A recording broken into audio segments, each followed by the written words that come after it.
My name is Scott, born and raised in Scotland, Glasgow, a proud British Scot and passionate political advocate of libertarianism and capitalism. I feel that it is important now more than ever to get the message of liberty out to people given our educational system is failing us. I did my own thorough research, independent studying out of self-interest and largely influenced from the likes of Mrs. Institute and others like the Chicago School. The message of liberty is so vitally important, and my channel is directed towards getting people to understand the fundamentals of economics, getting people to understand the value of capitalism, debunking many of the myths, and taking apart the arguments on socialism for why it is such a miserable failure. So I guess he did a response video to Thought Slime, so let's see what this is all about. A popular argument you'll come across in critique of capitalism is on the voluntarism, is to say that capitalism isn't voluntarist. Thought Slime goes on to argue in response on someone else's quote. Here's something that ANCAPs and ANCOMs alike don't actually know. You can live without a job, you just want to live luxuriously. You literally can't live without a job. What are you talking about? Find a YouTube channel called Primitive Technology. Oh, is he literally gonna be like, yes, go and live in the woods? Nah, bro. That's not just piecing out of capitalism. That's not how it works. Every single person who currently lives in poverty, semicolon, if they really tried, semicolon, could walk out into the wilderness and live in the Paleolithic era. First of all, Thought Slime is taking this guy way out of context. In other words, what this guy is basically saying is the fact that if you don't like capitalism, good luck moving in the opposite direction. Good luck getting rid of everything of what capitalism produces. Okay, but the point is that the things that are produced by capitalism could also be produced under systems that benefited the majority of people instead of benefiting the very few. And I recognize that there are certain, like, ephemera of capitalism, like the idea that we get, like, 7 iPhones a decade, 10 iPhones a decade, or whatever. Like, that's a result of capitalism. But none of that would be impossible under a market socialist system, right? You could still have companies producing consumer goods and things of the like, while also not having the majority of the profit from making those things go to a very few individuals at the very top of the company. You want a system that's flatter instead of the pyramid that we currently have. So workers who make an iPhone make a reasonable amount of money based upon the labor they put into it. Like, I don't think that's an unreasonable thought. You don't need to have capitalism in order to have markets and have businesses. Creates all the capital that is readily made available. I mean, really, this is just a poorly construed version of the most common rebuttal I get to any content I make that criticizes capitalism. Hey guy, capitalism is voluntary. I mean, if you think about it, that's the moral basis for free market capitalism.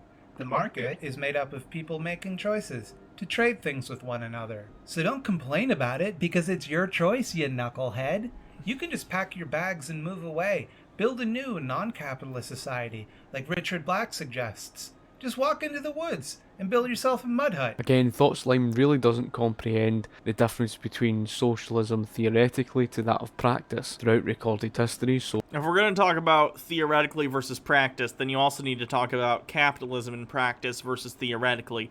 Theoretically, capitalism on paper sounds like a good idea. It gives people the right to have contracts with whoever they want and to be able to profit off of things as long as they're able to get people to come to work for them for a lower price than their labor is worth, and then they can make a profit off of it. Theoretically, that sounds like a good idea until you get to the practical application, where you have places like the United States where profit motive seeps itself into every avenue of everyday life, up to and including life-saving insulin, other forms of medical care, the fact that the vast majority of people find themselves not working for someone who owns a business, but for working for someone who works for someone who works for someone who works for someone who works for a CEO of a multinational billion-dollar corporation, whether it's at Walmart or an Amazon picker, or whether you work at anywhere else around. You most likely do not know the people, and the people who own the businesses do not know you. You are a faceless worker to them. And in that way, they're able to create policies that harm workers for the benefit of either themselves or for shareholders, which hurts labor overall. And most people in this country are labor. It's just the result of how things work. Most people in this country work to produce things or work in a service industry and help do things, but they're not the ones who are the primary beneficiaries of the system that we currently have. Socialism has always ended in totalitarianism. There was never really the case of it being democratic or libertarian. It's all well. So you're agreeing that socialism has never been implemented in such a way as to actually benefit society. So if we were to implement it in a democratic way, then it could work. Great, good. Glad we're on the same page. I know that's not what he means. Having that as a theory and believing in such a thing of what the likes of Kropotkin had argued, but that is it. It's theory. In practice, he has the choice to leave a country that does have private ownership to a certain degree and go and live in a country where there's very little of a private sector left. And the reason why they would never... Advocating for socialism doesn't mean you advocate for totalitarian, authoritarian socialism. That's why there's a differentiation between someone who's like a democratic socialist or a market socialist or any sort of like modern socialist ideology and people who are tankies, right? Most people are not tankies who are socialists or communists or whatever.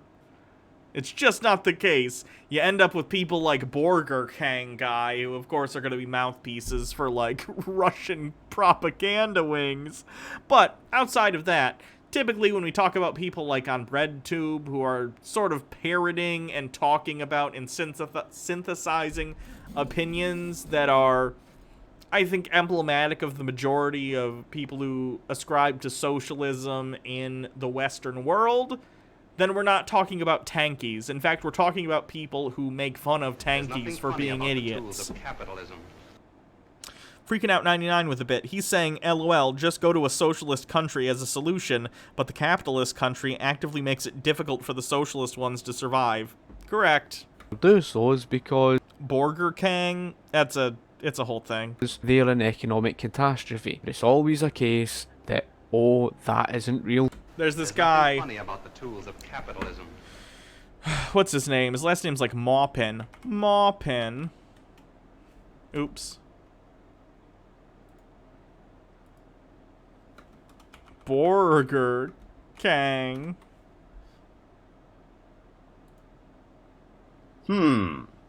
Burger King. This guy's tanky. And that became a meme because he said Burger King weird. Burger King. Burger King. Burger King. I'm not going to play that whole video. The Surfs have played that video, I think, multiple times. If you want more Burger King, go check out Lance over at the Surfs TV. Socialism. If nobody on Earth was disabled, infirm, needed medicine, or lived in an area with an inhospitable climate, also everyone had access to the huge tracts of land needed to grow food without modern infrastructure. Also, the capitalist societies that they currently Didn't he say live it just in let them weird go, in response and to also Thought waive Slime? property Oh, taxes probably. for I have this no idea. I don't know the anti-capitalist exact experiment context. It was just for some funny and it reason. became a meme. Also, the capitalists wouldn't just take all your stuff if you started making something profitable or useful to them, even though they'd have the largest militaries in the world at their back, and you literally live in a mud hut. Also, like, you don't care about leaving your friends, family, and home behind? But, okay, alright, but even granting all of those things, it's still a pretty raw deal. Thoughtslime Oh, doesn't I really did miss a have much. donation. Sorry. Wing the Ultimate Nug with a $20 donation. Love your YouTube full streams. Walmart could pay an additional $50 an hour to every one of their 1.5 million employees and still make more than $100 billion profits per year. Yeah. It's very stupid. The system we have currently is very, very stupid. It's basically a pyramid scheme. Like, the entirety of society is basically a pyramid scheme right now. It's really messed up. Much faith in humanity, and you'll remember from the previous video, he goes on about that of the dog-eat-dog world, and then he contradicts himself and he says about he doesn't view humanity as greedy, and he has faith in humanity. Well, the fact is, when someone believes in forcing redistribution of wealth, when someone believes in forcing people to share, what that's basically saying to you is, they do not have faith in people being left be to themselves because they think that, well, they would not provide for others. I would disagree with the point that that's an inherent contradiction. I believe that people, on the whole, want to share with people, and I think people on the whole are generally good.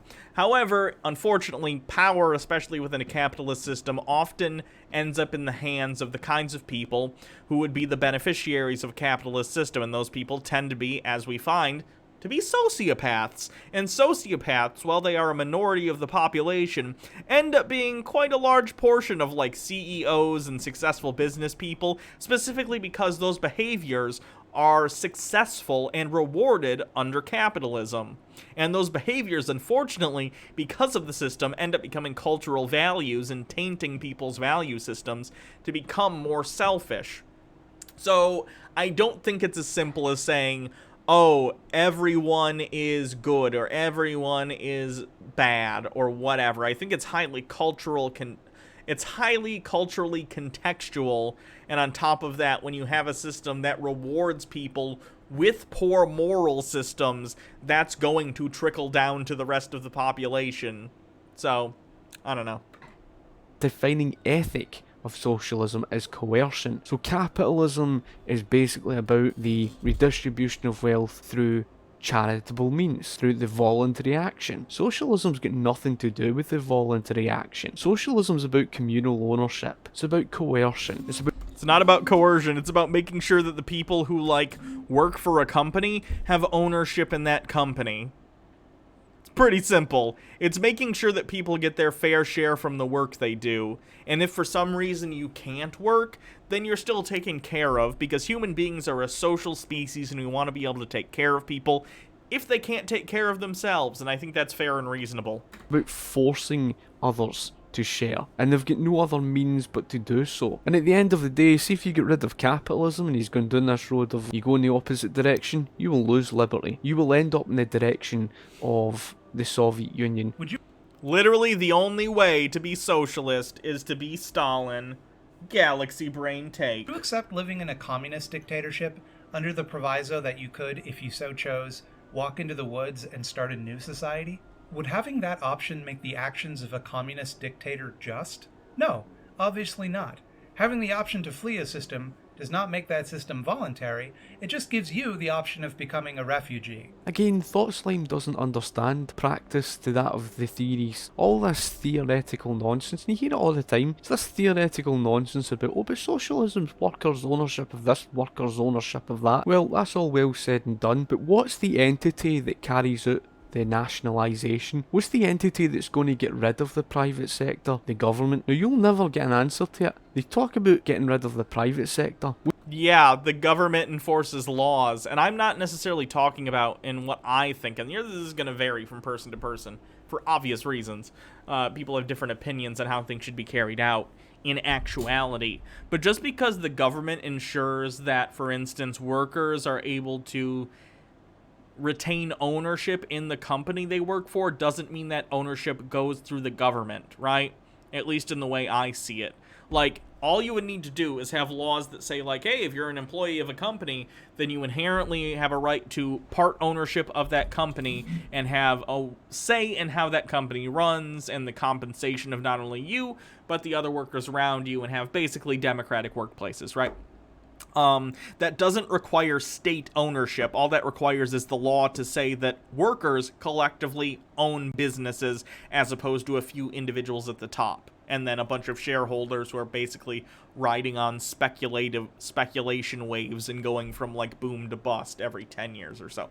Like, again, I'm not going to pretend that I'm, like, the most involved person in this community that has all the answers for you, but you're also framing this discussion in an inherently dishonest way by assuming that the only way that you could carry out some sort of socialist society is through the use of a totalitarian government. At least not any more totalitarian than any other government that has laws on employment. Like, every government has power and the power to enforce its laws that isn't inherently totalitarian just because it's under a system in which employees are able to have more of a say in their workplaces and are more willing or more able to get the benefits of their work.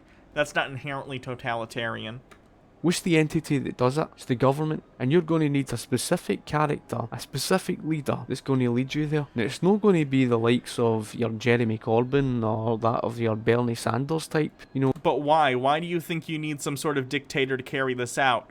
The government in the United States functions, usually functions, and we have a plethora of ways of handling governmental interference. Like, there are different branches of the government that deal with different things. We have the executive branch, which of course the president is a party to, but there are other parts of the executive branch. We have the legislative that makes the laws, and we have the judicial that interprets the laws. All of these work in tandem to create a system, right? You don't need a dictator in order to make a socialist society. In fact, quite the opposite. I'd argue that's exactly the reason that socialism or communism, whatever, in the past has been so awful, because it's always been like a totalitarian endeavor. It's always been done by states that want nothing but, like, no one to have a say. And that's why I think when we're talking about, like, changing into a different form of economic system, I don't think that's something I'm ever going to see the fruits of in my lifetime, because I believe in democracy, and I think in order for these sort of changes to happen, what you need to do is to convince the voting population that they are to their benefit, then advocate for politicians who feel the same, and then over time democratically change the laws to benefit those in society as opposed to the few at the top, right? I'm not calling for, like, a complete, you know, some sort of weird Russian Revolution thing where we go and we, like, and I know the guillotine thing is a meme and people make fun of it and they're like, oh, get the guillotines. But no, that's not the kind of thing I would advocate for. I would advocate for policy change that benefits people in society who do the most work, people who need things the most and might not be able to work, right? Instead of the system that we have now that just ends up hoarding wealth at the top, right? This doesn't involve having some sort of dictator. It just involves changing the rules of the game to benefit everyone as opposed to the lucky few who find themselves at the top. That don't really have the gall to do it. It's going to be somebody like your Nicolas Maduro. That's what it requires. The reason why it requires a dictator type, it goes against the economics. To completely abolish the private sector is to abolish the productive sector. Public sector's no the productive sector. The public sector lives after. Again, what is this idea that, like, the private sector doesn't exist anymore? Again, this is going to depend entirely who you talk to, but, like, a worker co-op is not inherently the public sector. It's still a private sector business. It's just collectively owned by the people who work there. That's a very different thing. You can't just say that's the end of innovation and the end of the free market. Like, you can have markets and private businesses just with a more equitable power structure. The fruits of what the it is my new D&D hat, yeah. Private sector produces. And this is the thing, you get rid of the private sector that finances the economy, where else are you going to turn to? You're going to turn to the printing press, and it's not going to do you so well. And if you're going to argue for the moneyless based economy, that's just mental. I already argued and I stated the fact that, you know, economists widely agree nobody would ever accept a 100% income tax, which is equivalent. Who's advocating for 100% income tax? To basically a moneyless based economy, because you're earning nothing. So that is naturally where socialism leads. It's not in what way? In what way does it inherently lead to that? by accident. It happens because that's what happens when you try to oppose the economy. That's socialism for you. The idea that anyone The straw men, they're numerous. can walk away from their current civilization into the woods and start a new society from scratch is a fantasy. It's funny how he talks about that of a fantasy, because that's exactly what socialism is. When you And so is this ideal of capitalism, where the benefits of it raise everyone up equally, and no one is ever hurt. And don't worry, rich people are inherently philanthropic, and they're gonna give to charity so much that will have no one fall through the cracks of society. Dude, we live in capitalism. We can see that's not the case. You speak about this idea of socialism avoiding totalitarian governance. That basically is... You haven't even explained why you think socialism inherently will lead to totalitarianism. You've stated it as if it's a fact. As if I agree with the Soviet Union or like China, which I don't, and most socialists don't. So like, if you're gonna make a claim that you think socialism, whether it's like, especially when we're talking about democratic socialism, that includes like, and Bernie Sanders would be, you know, right in terms of socialism. He just is for expanding social safety nets. I don't even know if I've heard him talk about like worker co-ops or anything, but like, the opportune word there is democratic, right? You can have a system where everyone agrees we need a more equitable system, as opposed to the system we have currently, where it's like crabs in a bucket, and everyone's so intent on like, there's a 1 in a billion chance I could become a really rich person, so we might as well have this system that hurts me currently. Like, it's lunacy. It's like having a system where everyone is treated like crap unless you win the lottery, and then you get treated really, really well, and everyone puts up with being treated like crap because there's a chance one day they might be the one that gets treated really, really well. Instead, how about we sort of spread that out more evenly? And I'm not even saying there'd be absolutely zero hierarchy, and there's people who are socialists who would like be really mad at me for saying that. But I'm saying, like, right now, the amount of distance between the top people in our society in terms of wealth and the people at the bottom is way too high. We gotta flatten this shit out. It's unsustainable. It's not even just about the morality of the thing, though that certainly is a big motivator. I think that the morality of the system we have now is terrible, and it hurts so many people unnecessarily. But at the end of the day, the idea that there are people like Jeff Bezos out there who are basically the winners of capitalism, who have like hundreds of billions of dollars, more money, and I understand it's not all liquid capital. That's irrelevant to the discussion we're having, because having money in companies and having shares in the most powerful company on the planet is power, and power is also wealth that should be distributed more evenly. Having someone with that much power and so many people living in abject poverty and not being able to afford healthcare, it's unsustainable.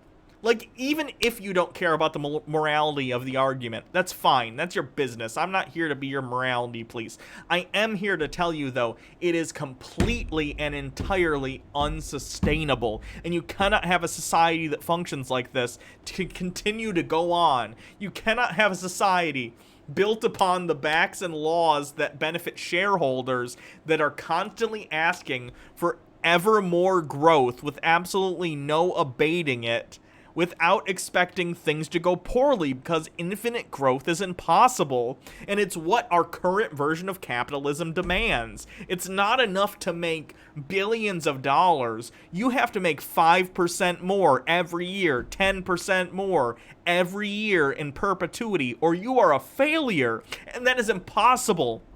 I'll give you an example. McDonald's. McDonald's is a company where they're consistently having to try and find ways to get more profit. But at the end of the day, there are multiple McDonald's's in every single city in America. How do you continue to grow a business exponentially when you have reached market saturation? You just can't do it. So McDonald's now works on things like expanding around the world and growing franchises elsewhere, but that's still a finite resource. Eventually, the world will reach, like, market saturation on McDonald's. And then what happens to that company if we're still under the current system? There's no more growth. There's nowhere for them to go. They're amazingly profitable. They make hundreds of billions of dollars a year, let's imagine, in this future, where there's McDonald's on almost every street corner on the planet. But nonetheless, it's not about profit or sustainability. It's about infinite growth. And that is unsustainable. It's just frustrating. There are multiple McDonald's in every city in the world. Most cities. There are certainly places where there aren't. But, yeah.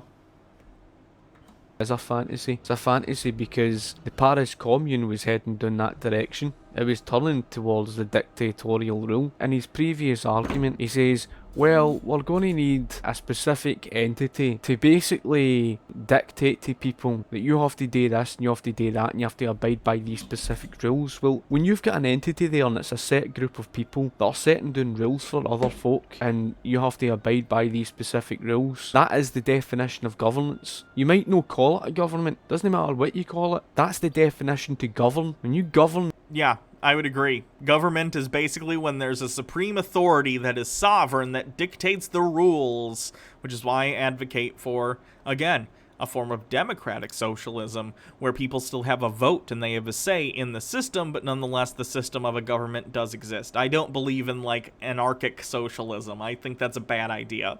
And there's gonna be people who disagree with me. I know, like, people like Vosh is, like, an anarcho-syndicalist or something, which involves, like, very little government to no government or something, but I don't know. I'd have to talk with them, like, about what they believe, because I'm not really familiar. But yes, there would need to be a government in some way, shape, or form, democratic, that dictates rules based upon probably representatives that are elected by people to come and, you know, vote on laws and stuff. And those laws would ideally benefit those in society as a whole, and not just individuals who happen to win the game of capitalism.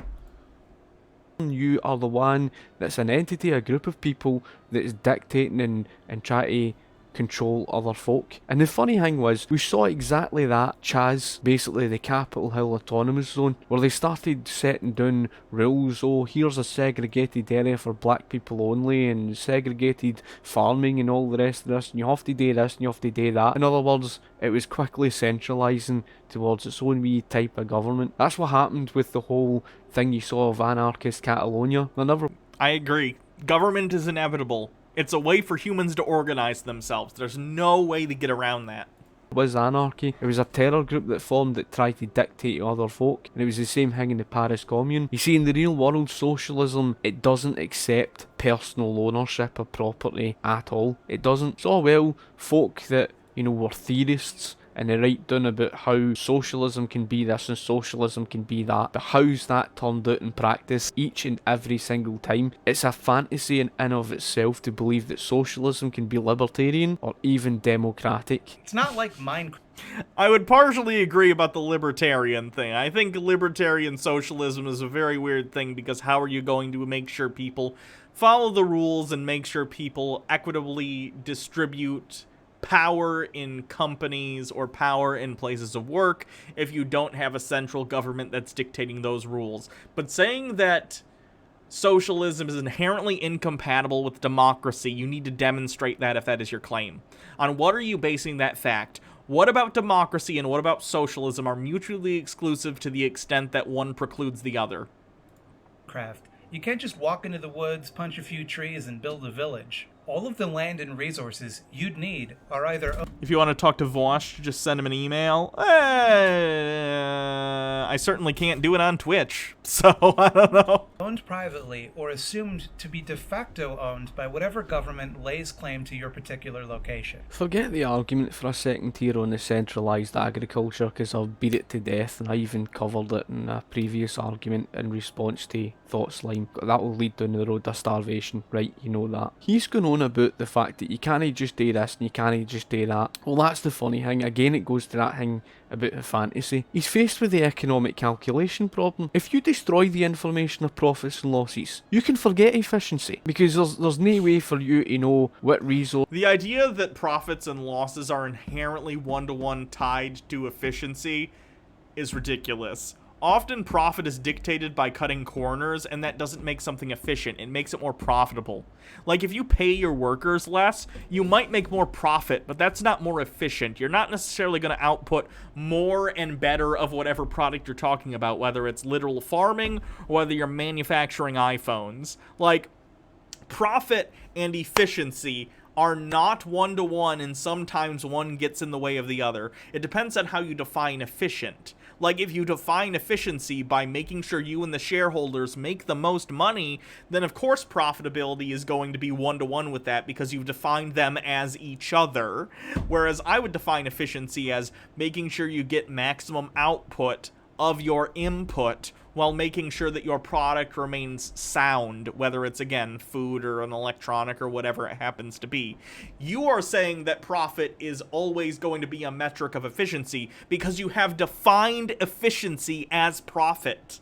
And that's not the case. That's ridiculous. You would probably get a more efficient, better functioning Walmart if you paid your employees more. But that implies that your intent when making a giant store is to make sure you have the best experience for shoppers and for workers. But that's not what the Walmart company does. That's not their goal. Their goal is to make money, profit for them and the shareholders, even if it makes a worse experience for customers. Now, there are going to be limits to this because you can only make so bad of an experience before people will stop shopping there. But at this point, Walmart's such a huge company and a borderline monopoly in some areas of the country that doesn't even matter. Once you reach a certain amount of market saturation and you've defeated so much competition, you can cut all sorts of corners and people don't have a choice but to go there. And then you have a situation where efficiency doesn't really matter as much as it does just making sure you can cut corners enough to make a big profit and pay dividends to your shareholders. That's not the same as being efficient. That's being profitable. They're different things. Sources you're going to use, how you're going to do this, that and the next thing. And you could use the argument even on the knowledge problem. You know, Murray and Rothbard made the argument about a ham sandwich. So well, just thinking of how you make the ham sandwich. It's just, you just take 2 bits of bread, you butter them, or some people don't, and you put the ham between it, and there you go. How is the bread made? How is all the machines made? You know, how is the tractors and all the rest of it made? How were all these machines made? All the capital that goes into producing and collecting the grain, and how it's all transported and where it's transported. Think about this, right? You've got a market out there that's MMO addicted with 10 bits. LMHO. Any system can be perverted and spiral out of control. Capitalism, communism, if we lose sight of the fact that the system exists to make people live better and prevent abuse, both can become awful. And any system can be good if we keep people in focus, but I am slowly losing faith in humankind's ability to get our shit together. Yeah. And I want to point out, too, I don't think capitalism was ever inherently a bad system to begin with. I'm not saying capitalism hasn't done amazing things. I just think that, like all systems of organization, one comes to an end point where it's no longer working, right? Like, capitalism is better than systems that we had previously, and it got us to a point where we have, like, wonderful things in this world because of it, but we're at an end point where it's gotten so corrupted, and it's become outdated to the point that we end up with people who are basically oligarchs who are controlling society with all the money that they've accumulated via capitalism. What is it doing anymore? It's not benefiting it's not benefiting anyone. So we've just reached a point where we can have better ways of organizing things that benefit everyone on the whole, right? We did it. We're industrialized, and I understand that not everywhere in the world is, but I'm talking about, like, the Western world.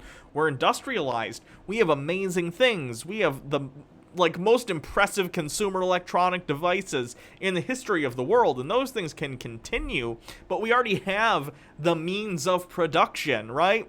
There are already people who in society design these things and go to school to do those things. There are people who work to manufacture those things.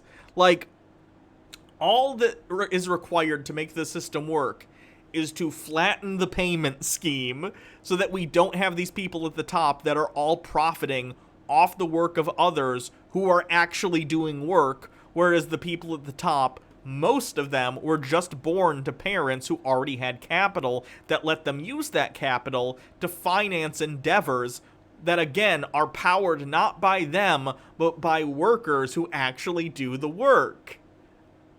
I don't know. It seems simple to me, but, like, whatever. It's vast. You've got 65 million people. How do you know where you're going to allocate the bread? Where's it most needed? You know, you've got all the variety of different... Again, markets can exist outside of capitalism, right? Markets are not always synonymous with capitalism. Doing away with capitalism or altering capitalism in some way to make it more equitable for the working class does not do away with markets. I recognize that markets are a really, really helpful metric, and they help society sort of determine where do we need to put resources, where would be a good place to increase production or decrease production or work on efficiency or whatever. I get that, but again, efficiency, I'm using it differently than this guy would probably use efficiency. But that's why I consider myself like a market socialist, right? I understand that many of the same tools that capitalism uses aren't inherently bad and can be used for good. I just want the way that they are implemented to be implemented in such a way to benefit more people than, again, the people at the very top.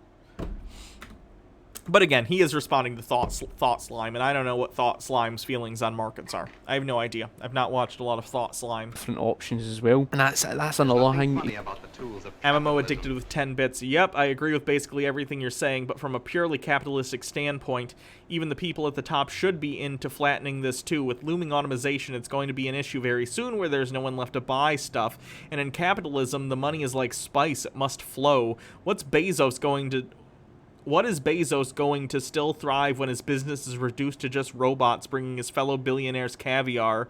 No crap, it will collapse. Sorry, I'm censoring people's chats, by the way, because if I swear less, there's a higher chance I'll get monetized on YouTube.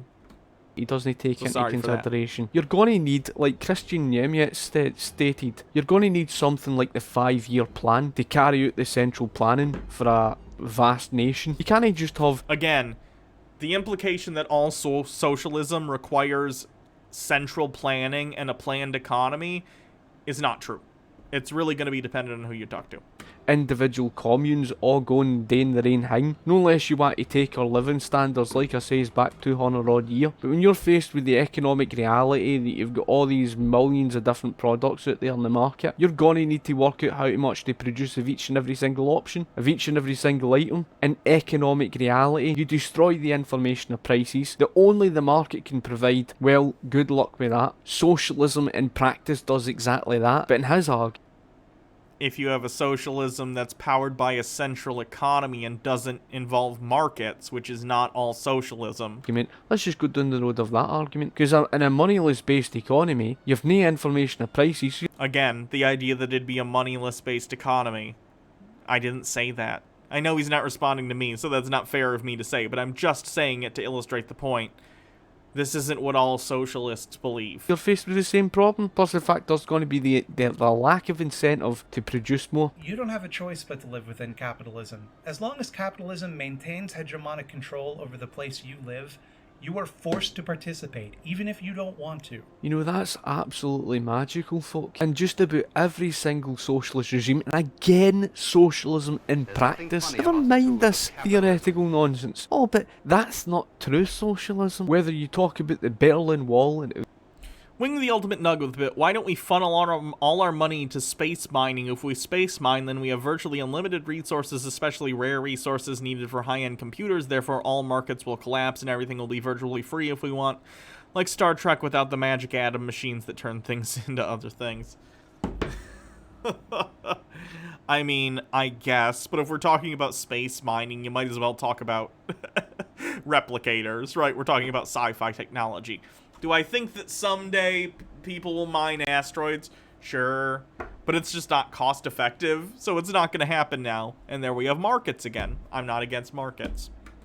of East Germany. Did they need to build a wall in any country that pushed... Again, you're like comparing USSR to what like modern socialists who aren't tankies believe, and it's just not congruent.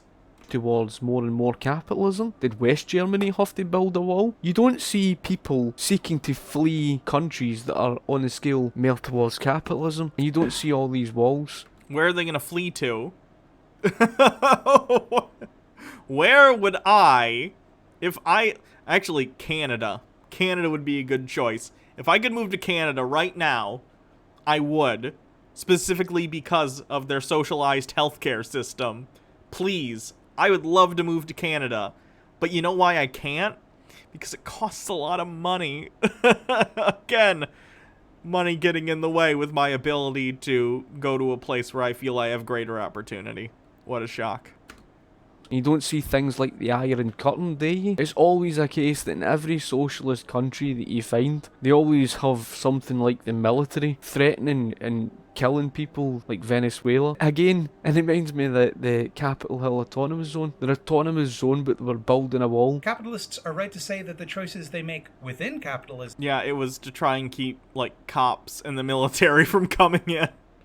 are usually voluntary. Nobody is able to compel you to buy one type of toothpaste over another, or to buy toothpaste at all. Hey man, if you don't care about your teeth falling out, that's your business. That's freedom. But let me ask you this. What does it truly mean for something to be voluntary? And I don't mean that in some wishy-washy, does free will exist type of way. Look at it this way.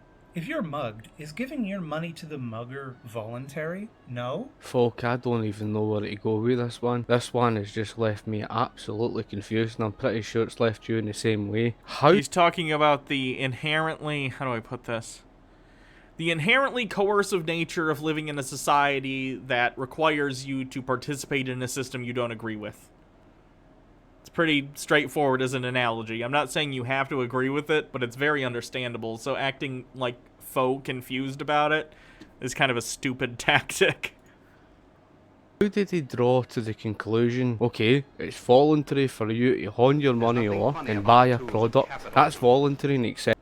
MMO addicted. Yeah, I just think that no matter what, until we finally start to treat everyone as a person, even if we disagree with them, we'll still have issues. According to my grandpa's tales, the attitude of the party guys at the end of the USSR was very similar to the attitude of current billionaires. They stopped seeing people as people and became just numbers. Anyway, good night, Hannah. I had a lovely time. Thanks, MMO addicted. I hope you have a good night. Scribes Pyraire, thank you for subscribing. 2-month streak. They say, thanks for the hours of entertainment, Hannah. I just finished binding my first book listening to this stream. Sweet! Thanks for listening to the stream in the background. Accepts that. If you apply for a job, right, that is voluntary. We'll get to the whole thing of the job because he's just about to get to that. He then goes on about an individual that mugs another individual to forcibly remove something for them. What's that got to do with the issue to do with the voluntarist action?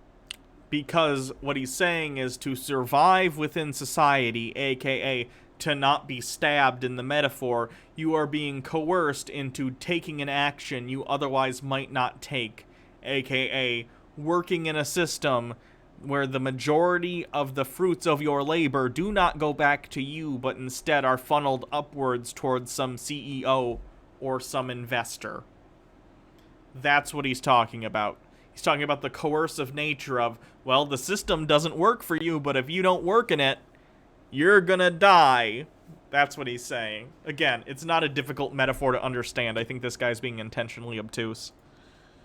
In a capitalist system. What's that got to do with the free market? Somebody that mugs somebody is getting nothing at all to do with a capitalist employs people who, by the way, applied for the job. Do you know what apply means? It means they did it voluntarily. Can I wear the glasses or are they stuck up there? No, they come off. Hold on. I don't think I've ever actually put these on. Because I just have them as a prop for the hat. This is my D&D character's hat.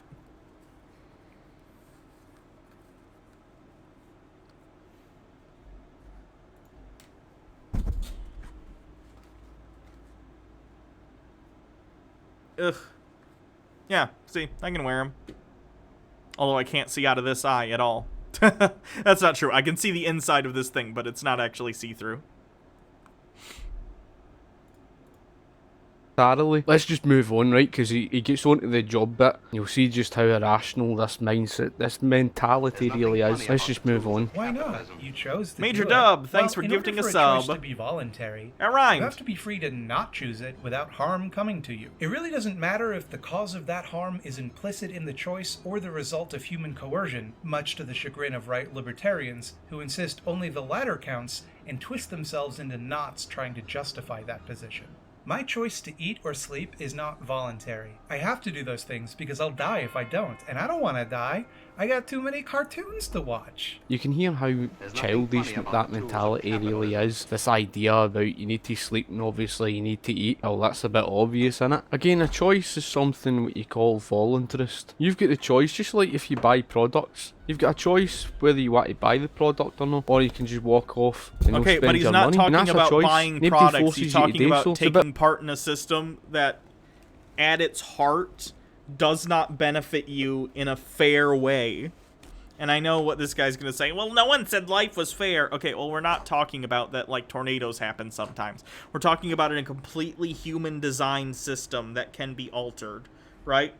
I'm not even talking about, like, everyone getting paid the same, because, again, I believe in markets, and I recognize that someone who goes to school for years to be a doctor or to design a product is probably worthy of getting some more compensation than someone who just, like, does some sort of other job that didn't require as much education.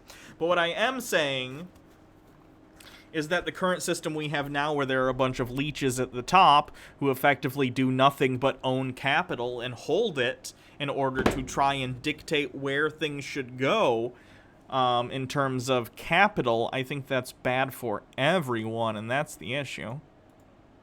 Bit like that of smoking or drinking. Nobody forces you to do so. This is where it gets really childish. Oh, you have to sleep and you have to, eat. Okay, we understand that. That's the same with any system. And this is where he goes on. Right. But within other systems, and again, the system is entirely a product of what humans decide, this system is exploitative to the majority of the people working within it, and that's the problem. That's what's being said here. Not just like, oh, wah, wah, I gotta eat. It's, I have to eat, and in order to eat, I have to participate in a system that is exploiting me. That's what he's saying. Again, like, you have to be intentionally obtuse not to understand this metaphor. It's not exactly complicated. Today with the argument, today with the jobs. I am, however, not forced by any other party to eat or sleep. I have the option to not sleep if I choose to, but it's not a meaningful choice because of the dying. Likewise, I could in theory choose not to sell my labor to my boss. No one is compelling me to do it by force, but I wouldn't have access to all of the things that I need to live if I didn't. I could choose to work for someone else, but I couldn't choose not to have a job at all. Even if I like my job, doing it is still not voluntary, because I have to have a job or I'll be destitute. Folk, it's one of the most childish arguments anybody could come up with, because it doesn't matter what economic system you've got. Transport is work. Again, you're completely missing the point. It's not just that you have to work in society. Everyone recognizes that. It's about working in a society that inherently exploits you. That's the issue, the exploitation, not the work. There's nothing funny about the Socialists tools of aren't capitalism. saying, I just don't want to work. Quite the opposite. Socialists are saying, I want to work, but I also want me to be able to benefit from my work in a fair nothing funny way. about the tools And of right now, capitalism. people aren't. Cold Stare, thank you for gifting a sub. Wing the Ultimate Nug with a bit. Wait a second. I don't know why I didn't realize this, but I have to buy food with my wages, buy gas for transportation to get to my job with wages, and I have to sleep in a safe environment with my wages. Why isn't this part of my wages? Agriculture, all of that is work. The process of how you actually produce things. You see, if you can imagine a human being in this world where there's nothing else, and all you've got is man and resources, you've got to do work in order to turn these resources into something useful that people can survive upon. So in other words, food. So there's work in everything you need to do. Right, that's part and parcel of life. Anybody who's got a complaint about that and tries to say, oh, you have to work for a living, therefore it's not voluntary, it's like, oh, dear God, man. It's like, this is what our education system is honestly doing to folk. See, if you actually turn to the alternative capitalism, collectivism, like full-blown socialism, trust me, you'd be, working far longer hours, and you. What? No! The entire point is to try and more equitably distribute not only power, or not only money, but power within a company, so that, like, when we're talking about working hours, you would have someone and people, not someone, groups of people who all work in the place dictating hours, probably through some democratic means, in deciding how long do we need to be able to work in order to get our work done, and they're going to be incentivized in making sure that they give themselves enough hours to get the work done, because they would also be beneficiaries of the actual efficiency of the company, because they're all owners of it. This guy's an idiot. I know, he's a libertarian. That's redundant. You'd be getting, little in return. And that's been the case throughout recorded history, every socialist country. They just need people like you. They can get rid of you if you're too difficult, because there are a lot more people like you than there are jobs available. Ah, but KC, you say. Just work somewhere else, or start your own business. Well, this can be a relatively difficult concept for privileged people with lots of employment prospects to grasp, but changing jobs isn't always easy or possible for a lot of workers. Particularly where the bulk of scarce jobs being created are extremely precarious work-for-hire scams with zero stability or benefits. When it comes down to this argument, again, he's using today's examples. That's not a capitalist system. There is no free market. That's the very reason why people are struggling to find jobs. That's the very reason why there's a higher level of exploitation. Now, I like that he was making fun of Thought Slime earlier and being like, let me guess, that's not actually socialism, and now he's doing actually Uber isn't capitalism.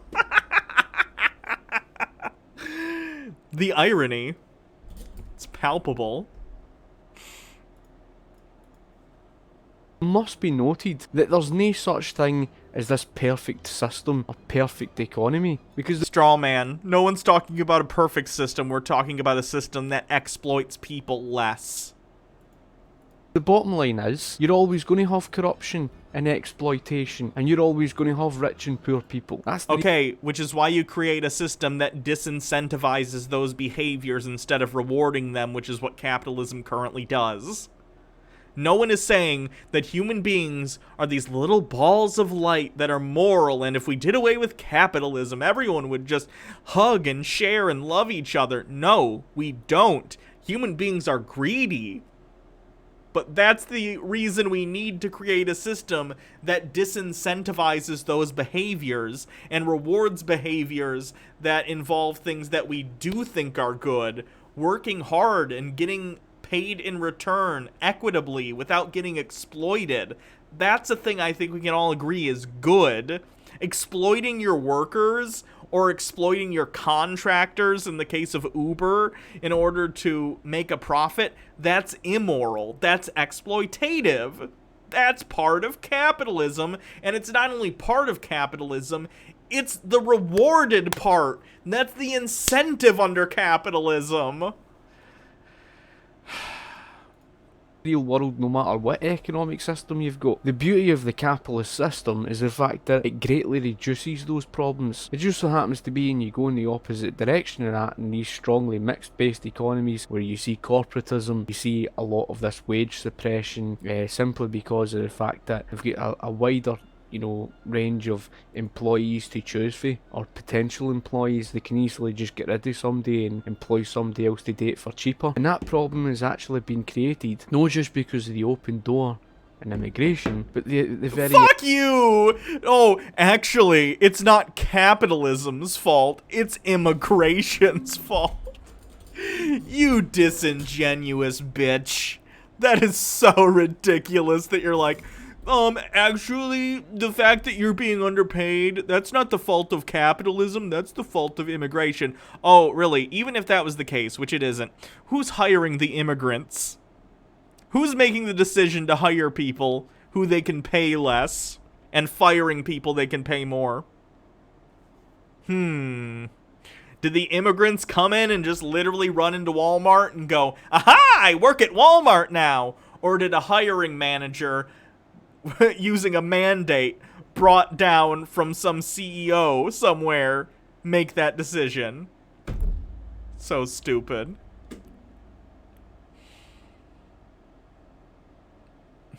Hannah, do you know they're charging subscriptions for heated seats? What's next? Instead of keys, they have quarter slots? What, in Tesla cars or some other company?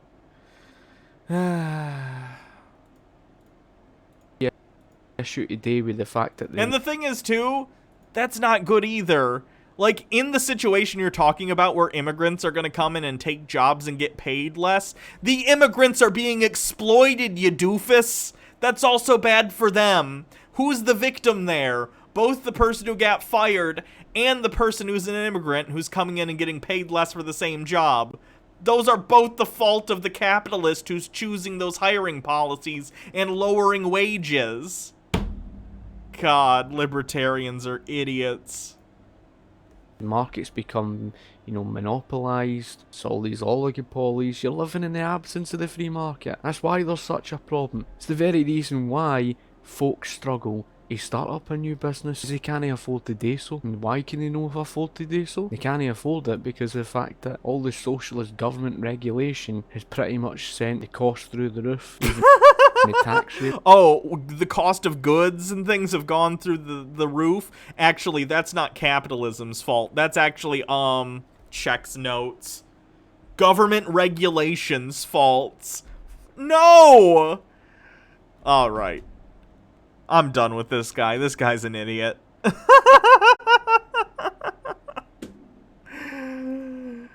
God, I hate libertarians so much.